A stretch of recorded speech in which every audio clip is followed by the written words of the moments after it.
So I have exactly 4 days until my next market, and I'm not gonna lie, I am a little bit stressed.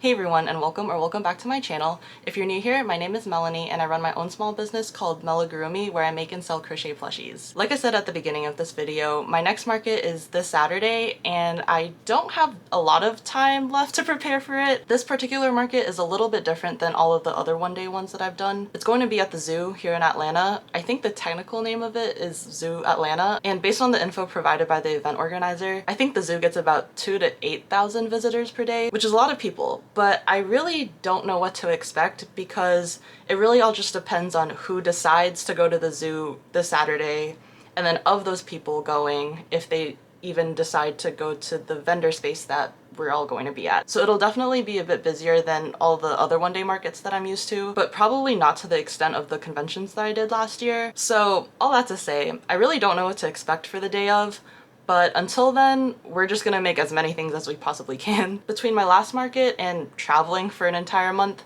I really haven't had that much time to really just sit down and crochet a lot and market prep, but I've been keeping myself really busy over these past couple weeks, and I'm really excited to show you guys what I was able to make, including a few new patterns I was able to try out, and I'm really excited to show you guys. So with that, let's get started.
So I spent this morning working, and I have about maybe like an hour and a half until my next meeting. So until then, let's keep cranking these out, shall we? I'm currently working on the hippo pattern by All From Jade. I don't remember how many I've made before. It's either 2, 1 purple and 1 gray, or 4, so 2 of each color. These hippos take up a lot of shelf space, but they're not the most popular plushie, so they take a little bit to finally sell, which is why I don't make that many to begin with. But I figured it wouldn't hurt to have at least 1 available for this market since it's at the zoo. So we'll see if anyone decides to claim them on Saturday. I think they're pretty cute, but I do have other options, and hippos I feel like just aren't that popular of an animal in general, so yeah, who knows. So far I've done the 2 ears, the arms, 1 leg, and then I'm working on the 2nd leg right now. These hippos really don't take super long to make, so I'm hoping I can finish it today. So I'll keep you guys updated.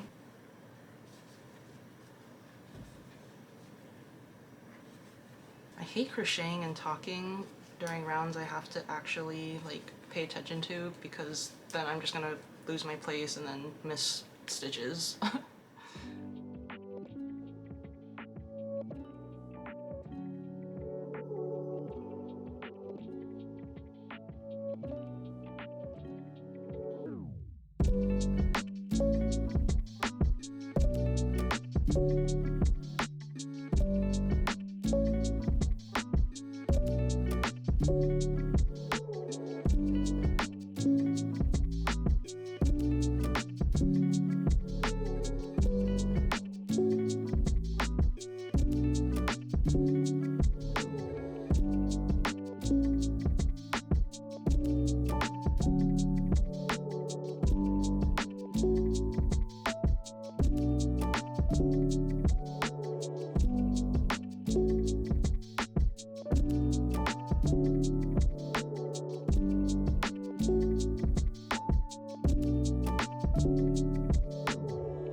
Alright, change of scenery. We're currently in my kitchen because I needed a break from crocheting. My hands started hurting a little bit and I needed to get away from my desk after sitting there for like 8 hours. So we're doing something a little different. I had my little work meeting and it went well. My coworker said I did a good job at what I had to do this morning, so that was nice. And I'm actually pretty close to being done with the hippo. I just need to add a few more details and attach the head to the body, and then that's basically it.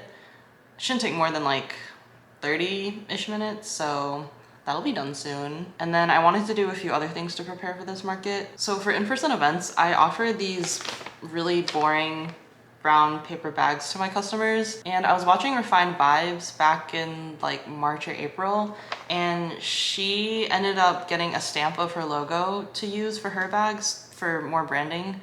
And I thought that was a pretty good idea. So I got my own. I meant to have this for my last market, but I just had really poor planning, and by the time I decided to order the stamp, it ended up arriving either the day of the market or like a couple days after it. So I don't know why I did that to myself, but it finally came. It looks so good. I ordered this from an Etsy shop called, I think it's Sayabelle Stamps? Sayabelle Stamps?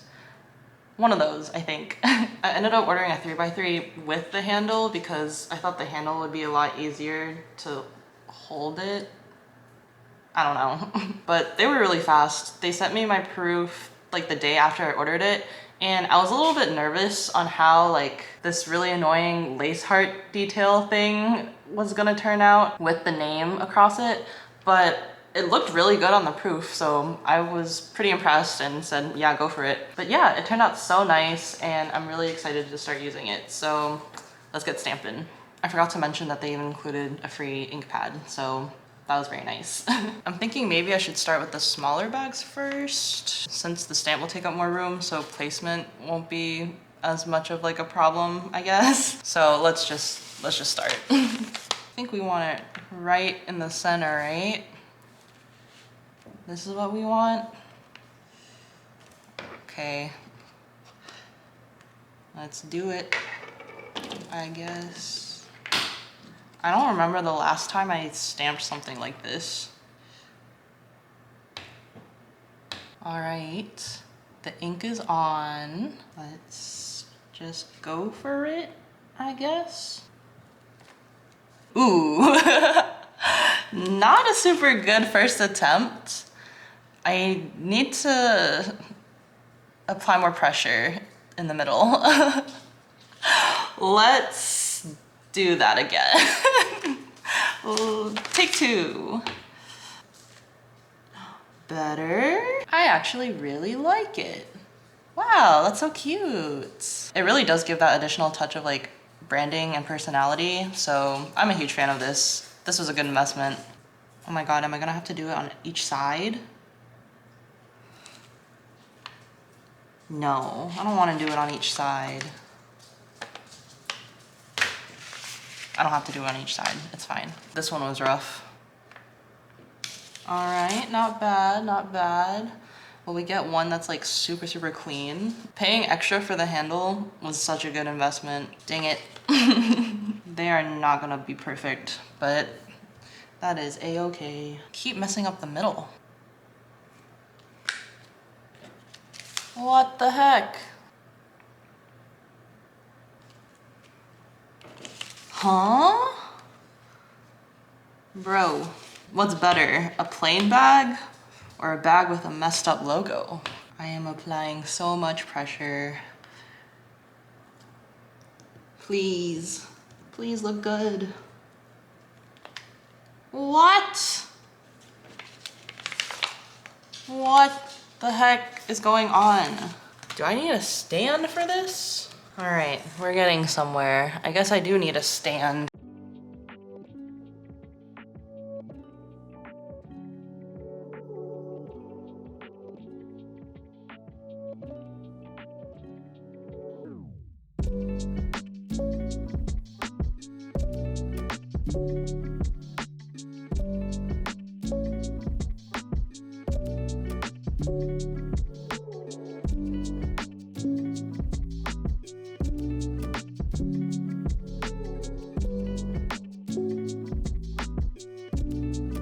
Dang, this is the best one yet.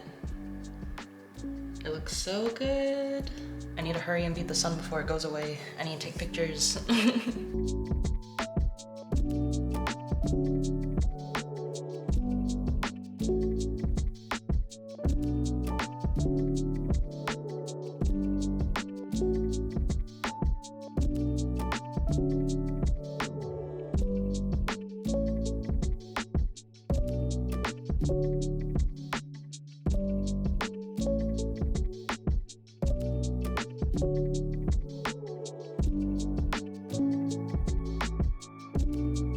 So it's Thursday now, which means I have 2 days until my market. And if I want to plan better and not pack up my car the morning of like I usually do, that means I have to pack everything up the night before. So Friday, but that means I need to have my setup ready before I pack everything up. So all that to say, I need to figure out my display today.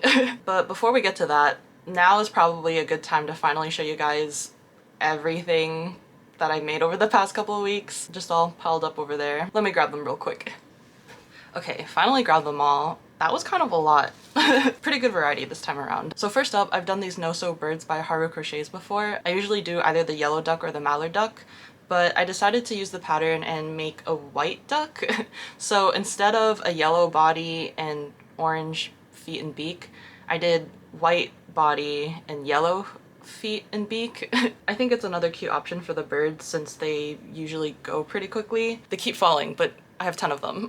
And then in a previous video, I made like a whole rainbow of small chubby dinos by Studio Phoebe 22 on Instagram. So this time around, I made a rainbow of stegosauruses. Is that the plural form?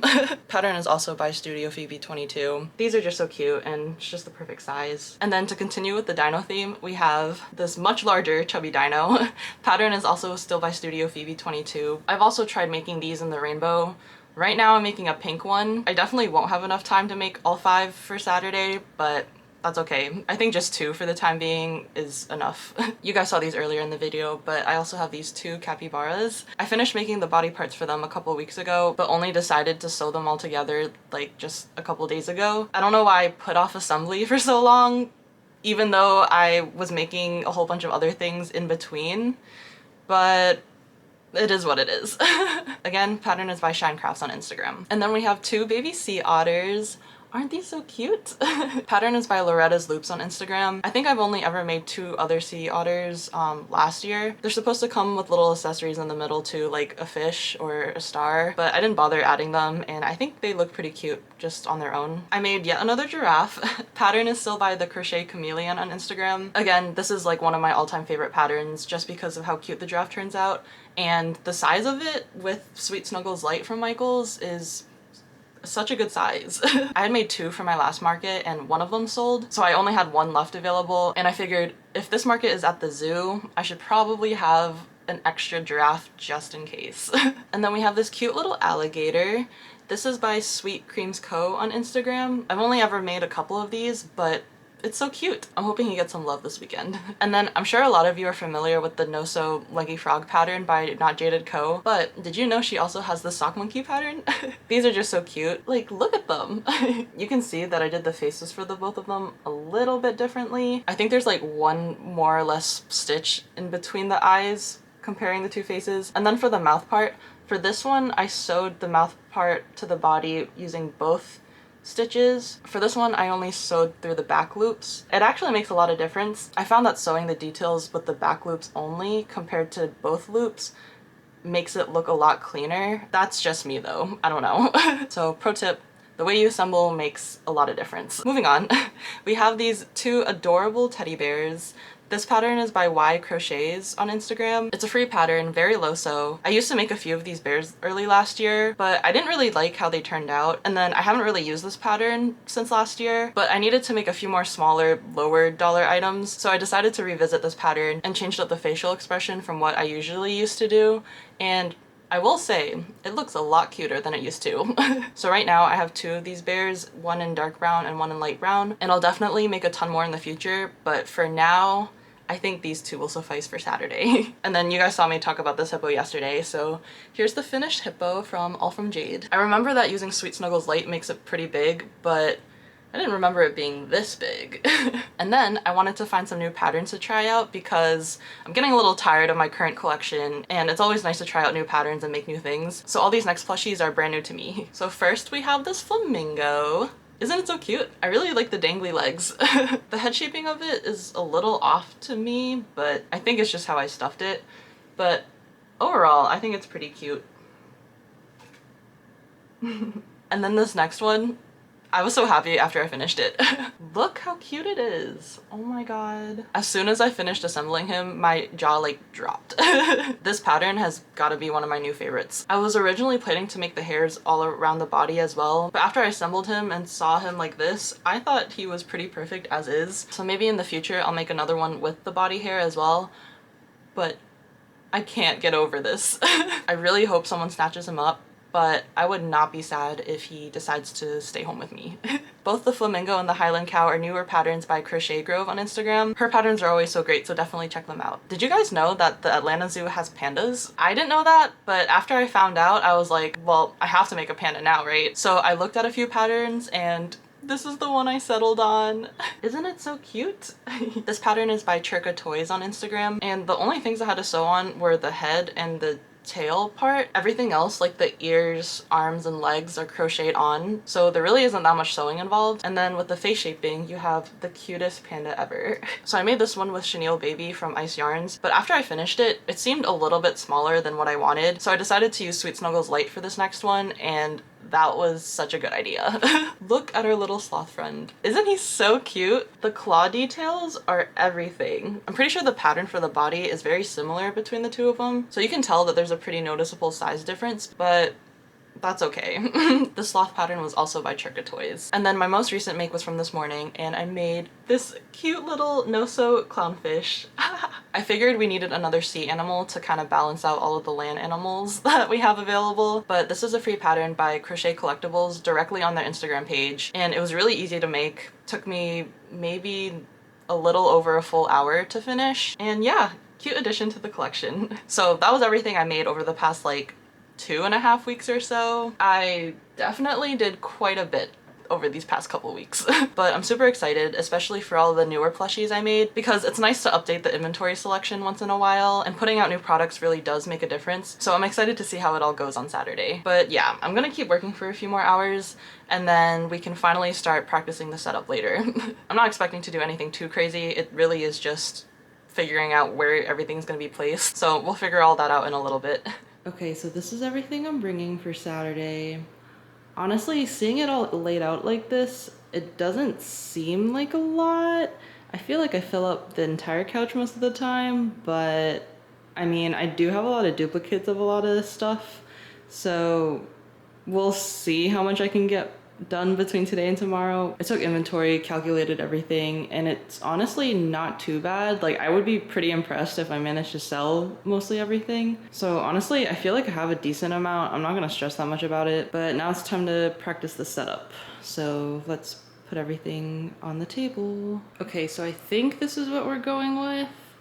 Over half of this bin is extras anyway, so honestly, I think I'm in an okay spot for tomorrow. I'll see what else I can do until Saturday, but this is probably it. I've gotten a few questions about my signage throughout the past year, so I wanted to show you guys what I have real quick. So first off, I either have them all laminated or protected by this sign holder thing, just so they'll still be in good condition after so many uses. So far they've been holding up over the past few events. This first sign is kind of like a welcome greeting sign. So I have a few notes here for customers, like making sure your hands are clean before touching all the plushies, mentioning that everything's fragile and that I don't offer refunds or exchanges, and also mentioning don't leave the booth area with unpaid inventory in hand, because surprisingly, that has happened multiple times. And I'm blocking out a few details, but this one is just all the different payment methods I accept, plus my Square reader. So it's nice to have options. And I also mentioned that all non-cash transactions will have tax added upon checkout. This one I get the most questions about. This is basically my way of not repeating myself verbally over and over